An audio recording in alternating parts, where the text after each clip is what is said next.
Bem-vindos a mais uma aula do Biologando com Babi. E hoje vamos fazer um resumão sobre os cordados, os vertebrados. Vamos lá!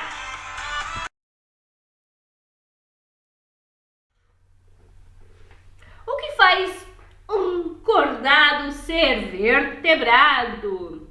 Tubo neural dorsal, que vai formar o encéfalo e a medula espinal. Fendas branquiais na faringe, notocorda, cauda, circulação fechada, coração ventral, simetria bilateral, são deuterostômios, isto é, durante seu desenvolvimento embrionário, formou primeiro o ânus, são celomados e segmentados. Todas essas características todos os vertebrados vão ter. Agora nós vamos falar uma por uma das classes, começando pelos peixes. Os peixes são divididos em dois grandes grupos: os peixes condrictes, os peixes cartilaginosos e os peixes osteíctes, são os peixes ósseos. Vejam que eles apresentam semelhanças, tudo bem? O tubarão, ele tem o clasper, que é tipo de um órgão copulador.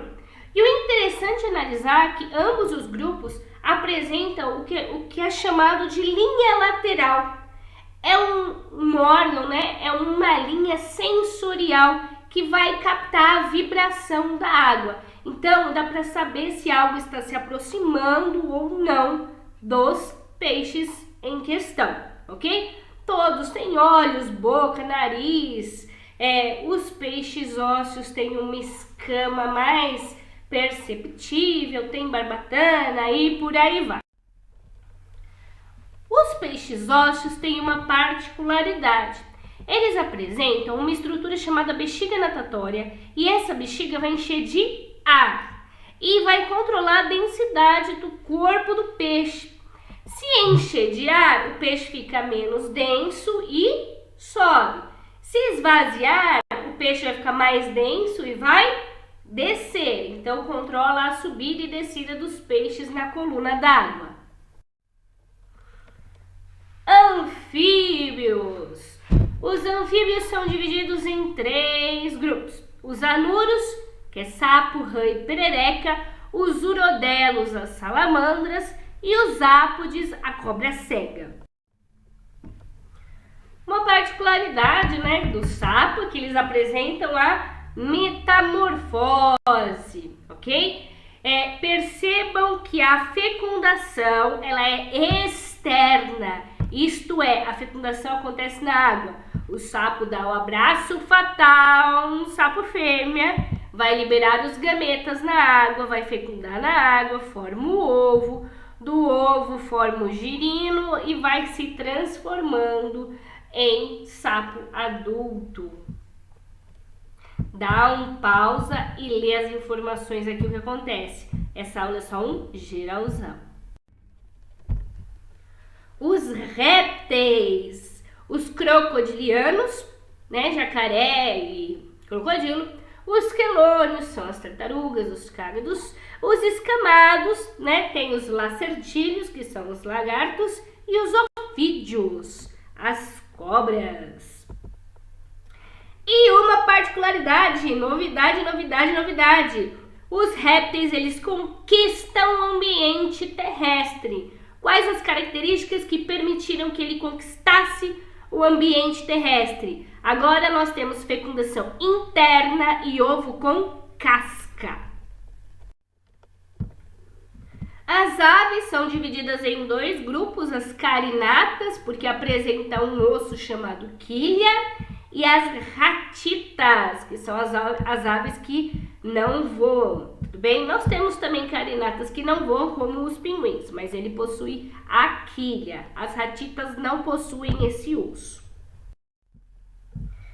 As aves também têm adaptações ao voo. Quais são as três adaptações com o voo? Ossos pneumáticos, que são ossos ocos, sacos aéreos, que ficam próximo ao pulmão, mas não exercem a função do pulmão, e penas.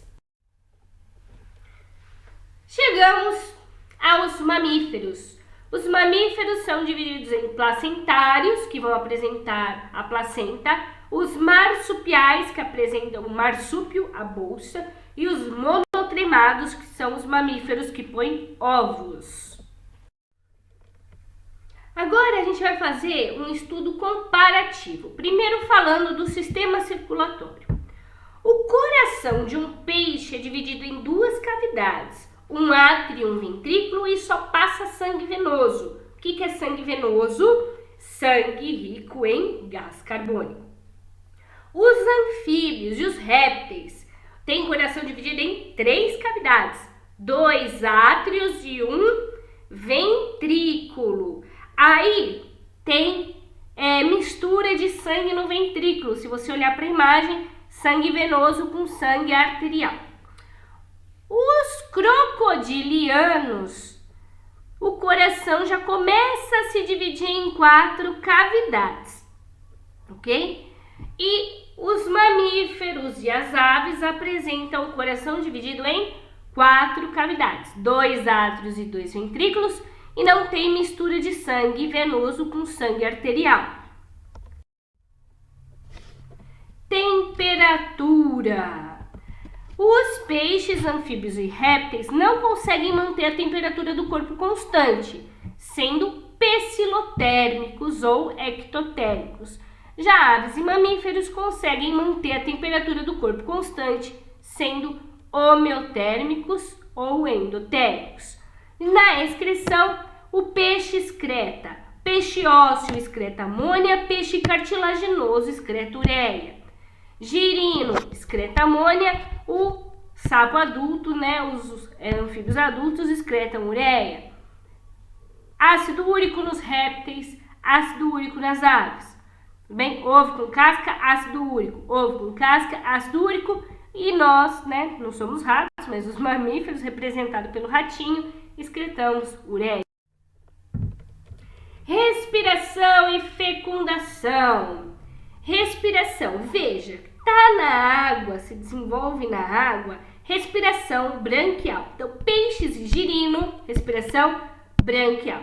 A partir dos anfíbios já aparece o pulmão, sendo que os anfíbios também respiram pela pele, respiração cutânea. Por isso que nós não encontramos anfíbios em regiões secas, só em regiões úmidas. Até porque a fecundação acontece na água, precisa ter água, lógico. E a fecundação, conquista do ambiente terrestre pelo réptil. Então, a partir dos répteis, fecundação interna, ok? Exceto nos peixes, o tubarão, que tem o clasper. Lembra lá da primeira parte da aula também, que é o órgão copulador, que a fecundação é interna. Agora, a maioria dos peixes e os anfíbios, fecundação externa. E é isso aí, pessoal. Vou deixar outras aulinhas para vocês assistirem. Isso foi apenas um resumão. Até a próxima!